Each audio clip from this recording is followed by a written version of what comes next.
Bonjour YouTube, je suis Sébastien et cette Smart a parfois des problèmes pour démarrer. J'ai un testeur de batterie ZKH. J'ai jamais utilisé de testeur de batterie comme ça. Donc on va tester la batterie. Tout est éteint dans la voiture. Voilà. Anglais, 12 volts, batterie test. Ordinaire, oui, elle est ordinaire, celle-là est très ordinaire.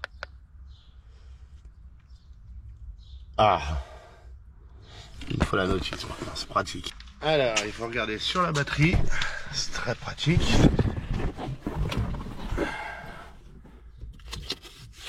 C'est une 360 ampères EN. Donc on va descendre sur EN. Ok, on va la mettre à 360. C'est écrit là, hein, pour ceux qui se posent la question, 360 EN 250 IEC. Ok. Batterie volt. Please charge retest. Quoi? On va voir ce que ça donne. Result recharge. Ça me met une belle jambe. State of charge 58%. SOH, je sais pas ce que ça veut dire. On va regarder ça. Measure si c'est state of health. Donc c'est la santé de la batterie. Donc là, on a une santé à 20%. C'est pas génial. Est-ce que je pourrais pas essayer de le fixer? Non, il n'y a rien pour l'accrocher. Si, là, hop là. Voilà. Donc, si je reprends ma notice, elle mesure 164 CCA qui sont les cranking ampères. Ce qui me dit pas ce que ça donne en EN, mais enfin ce qui sent pas bon. Elle a une résistance de 15,22 ohms, milliohms. Ok, ça me dit rien sur ce que ça vaut comme valeur. Et elle me dit juste recharge. Elle est 58% chargée et 20% bonne, c'est pas terrible, hein. Ok. Donc si on revient en arrière, on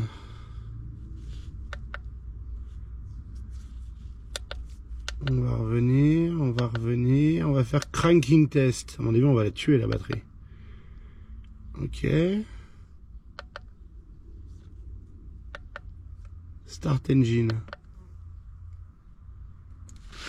Allez, vu que je start engine maintenant. Alors on va start engine.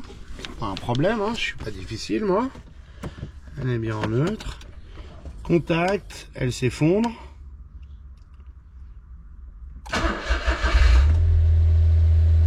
Elle descend à 8,3 volts. Result, please check. C'est pas terrible. Encore que à good, c'est si elle reste au-dessus de 9 volts 2. Moi pas. Elle est descendue jusqu'à 8,31, ce qui est pas terrible. Elle a mis une seconde. 1000 millisecondes, c'est une seconde.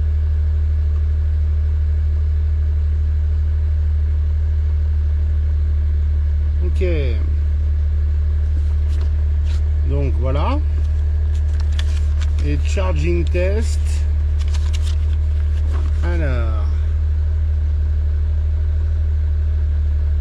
Ok. Alors on va revenir. Ah bah je suis allé trop loin. C'est bien 12 volts. On va faire un charging test.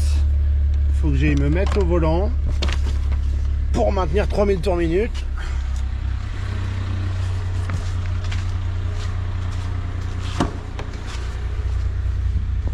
Alors, voyons voir. On va faire keep speed 3000 tours minute.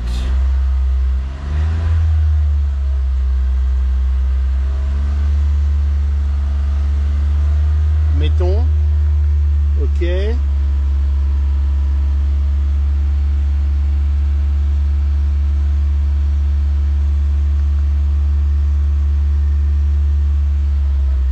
Turn on all loads. Alors on va allumer la clim, les sièges chauffants, les phares, Bon, c'est à peu près tout sur une Smart. Hein. On peut mettre le dégivrage arrière, tant qu'à faire, où on en est. Oh, les anti-brouillards. J'allais les oublier. Voilà. Et 2000 tours minute.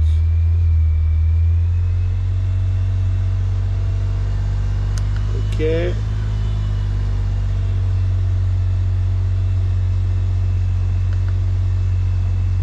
Ah bah, ça me fait une belle jambe. Ah, faut le lire en temps réel, c'est pratique. Recommençons. On arrête, on arrête, on arrête, on arrête, on arrête, on arrête, on arrête, on arrête. Et on éteint les phares. 3000 tours minute. Ok.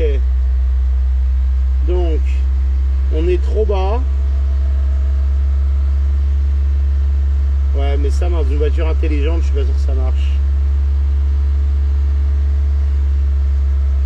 On est trop bas sur le minimum. Ok. Turn on all loads. Alors, faut mettre les phares d'abord. Hop, hop, hop, hop, hop. Eh ben. 2000 tours minute. Là, on est bon. Donc, ça veut dire que le chargeur, la gestion de l'alternateur est intelligente et que ce test ne nous sert absolument à rien. Ce qui était intéressant, c'était plus de voir que la batterie faisait la tronche. Bon, j'éteins tout. On va maintenant charger la batterie et comparer les résultats une fois chargé pendant un certain nombre d'heures. Je vais aussi défaire et nettoyer les cosses si nécessaire. C'est fou à quel point c'est sale là-dedans. Alors ça ne devrait pas. C'est quoi ça? Smart, Formtail et l'Elvorn. Je sais même pas ce que ça veut dire. Bref, on va enlever les cosses, on va nettoyer ça et puis on va voir ce que ça donne. Bon, la batterie a chargé pendant plusieurs jours. On va voir ce que ça donne. Je suis un peu dubitatif, très honnêtement, sur sa rémission, mais allez savoir. Pourquoi il s'allume pas lui?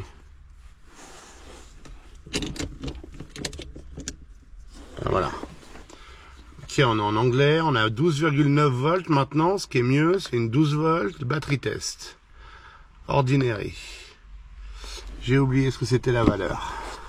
À 360 en MN. Ah bah c'est ça, c'est déjà rentré. Ok. Ok. Testing. On a gagné 10% de santé, a priori, enfin je sais plus, on est à 30% de santé et à 97% de charge. Bref, la batterie est cuite. On va pas tergiverser éternellement. Result bad replace. C'est pas vraiment une surprise. Elle a des années et des années et des années. Donc bah voilà, on a la réponse à la question. Est-ce que la batterie de la Smart est bonne? La réponse est non. Conclusion, ce petit testeur, bah, il est pratique, même s'il m'a servi à rien, puisque tout ce qu'il m'a dit, c'est que la batterie était cuite. Ce qui est dommage et à savoir, c'est que ça ne teste pas une batterie réellement en dehors de la voiture. Ça n'applique pas de charge à la voiture pour tester. Ça ne fait que mesurer pendant qu'on fait tourner le démarreur ou tout ce qu'il y a dans la voiture. Ça peut servir. En l'occurrence, on a tellement de voitures qui traînent ici que ça me permet quand même de valider avant de commander des batteries à plus tard qu'en foutre. Je vais commander celle de la Smart, j'ai pas eu le temps. Je vais aussi tester la BM, mais il faut tout démonter à l'arrière pour y accéder. Ça va être une plaie. Il faut aussi regarder si on peut accéder aux terminaux de la batterie correctement, parce qu'à travers la voiture, ça n'a pas de sens. Et c'est pas facile sur les BMW, entre autres, avec leur système de sécurité en cas d'accident. Bref, c'est un outil qui peut être utile. Moi, ZKH me l'a envoyé pour que je l'essaye après la visseuse qui m'avait déjà envoyé. Je ne peux que vous recommander de regarder si ça peut vous servir. Je n'ai aucun intérêt à vous le vendre. Je vous remercie d'avoir suivi cette vidéo. J'espère qu'elle vous aura intéressé et vous aura été utile. Si c'est le cas, pensez à vous abonner et à la liker. Et puis, c'est les questions, des remarques, les commentaires sont là pour ça.